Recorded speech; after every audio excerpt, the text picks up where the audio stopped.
pernah punya masalah yang berhubungan dengan hukum, walaupun masalahnya itu nggak di Jakarta, masalahnya itu di Kendari. Jadi kan apa namanya, kalau kita mau sidang itu kan harus datang ke Kendari ya kan, dan itu kan membutuhkan banyak biaya. Dan gue kan nggak cuma gue doang yang datang, tapi ada apa namanya, lawyer gue juga, 2 orang harus ke sana, belum biaya penginapan, makan, stay selama di sana dan sebagainya lah. Nah itu kan butuh biaya. Lama-lama karena gue waktu itu karir gue apa namanya lagi mentok, lagi karena masalah, nggak banyak kerjaan, bahkan banyak kontrak yang diputus. Pada akhirnya simpenan habis juga lama-lama gitu kan, udah jual ini jual itu, pinjam sana pinjam sini. Nah akhirnya pada suatu waktu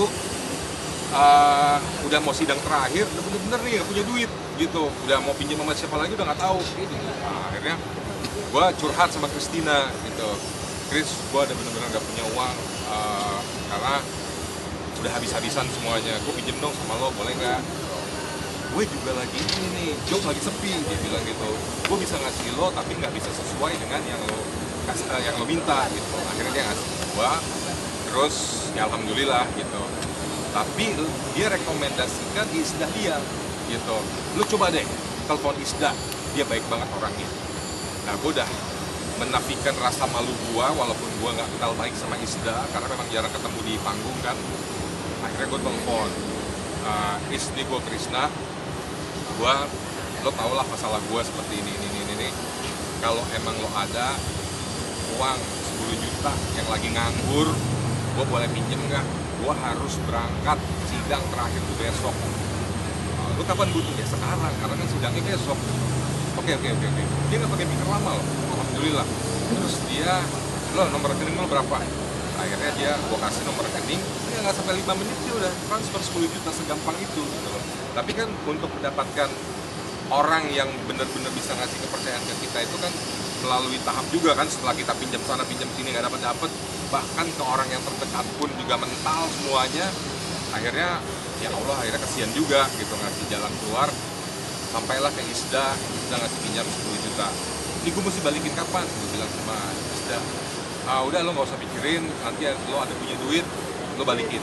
Oh ya sudah, thank you. Ya udah, akhirnya setelah semuanya kelar, alhamdulillah sidang kelar, gue dinyatakan tidak bersalah, gue mulai bisa bekerja lagi, ada uang, gue nyicil ke Isda. Saya pikir juga dia pasti akan melakukan itu ke orang lain gitu. Makanya sampai sekarang kan dia karirnya bagus, rezekinya bagus, angkatannya dia kan ya cuman dia lah yang menonjol, karena memang dia menurut gue dia suka menolong orang dan tidak pernah diingat-ingat lagi kalau dia pernah nolong atau disebut-sebut lagi gitu. Gue pinjem duit sama lo nih, ya kan, lo teman baik gue lah gitu. Nah, tapi ternyata duit yang dipinjemin ke gue itu, waktu itu gue mau pengen buka satu penginapan di Sukabumi, ternyata hasil korupsi dari perusahaannya gitu. Nah kan gue nggak tahu apa-apa, ya kan, nggak tahu apa-apa bahwa itu adalah uang hasil korupsi. Kalaupun gue tahu dari awal kan gue nggak bakalan mau dong, ya kan. Nah akhirnya gue disangkut pautkan, gue dituduh pasal 348 kalau nggak salah, itu pasal penadahan uang hasil korupsi. Nah akhirnya yang menuduh itu adalah bosnya teman gue itu. Nah akhirnya gue balikin tuh duit ke bosnya itu, tapi tetap proses hukum tetap berjalan gitu loh. Nah itu yang bikin gue kalang kabut tuh adalah proses hukumnya itu, untuk membuktikan bahwa gue tidak bersalah. Jadi ternyata tidak bisa serta merta gue balikin proses hukum selesai gitu, padahal udah gue balikin duitnya. Nah seperti itu, jadi gue bener-bener hancur-hancuran waktu itu, secara karir gue jatuh, secara perekonomian jatuh, nama baik jatuh, bener-bener nyungsep, udah bukan jatuh ke tanah lagi tapi masuk ke dalam tanah. Jalan aja, namanya juga orang berikhtiar ya. Cuman kan di usia saya sekarang ini udah gak terlalu ngoyo lagi lah, udah seperti dulu.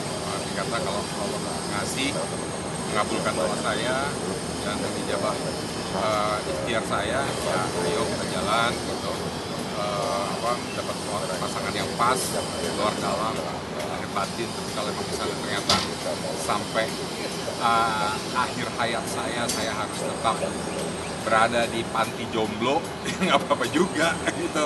Terus selama ini juga sudah berlatih dengan kejombloan ini gitu. Jadi ya Bismillah aja. Bercerai gitu kan, bercerainya dalam keadaan yang tidak begitu baik. Jadi menurut saya masih agak sedikit trauma lah berumah tangga. Jadi ntar dulu deh, gue masih juga belum bisa menghilangkan perasaan traumatis itu gitu loh, walaupun udah agak lama gitu ya. Dan maksudnya sejalannya aja gitu, go with the flow sambil mengalir. Tapi teman-teman ada yang suka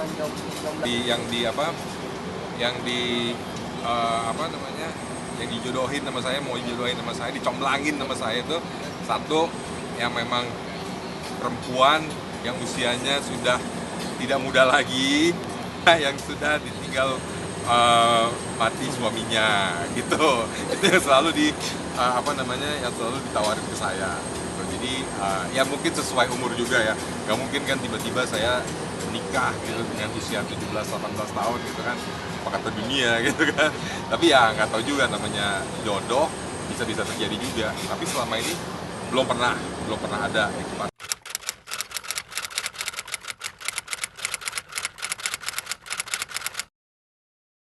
Jadi jangan lupa untuk subscribe Cumi Cumi.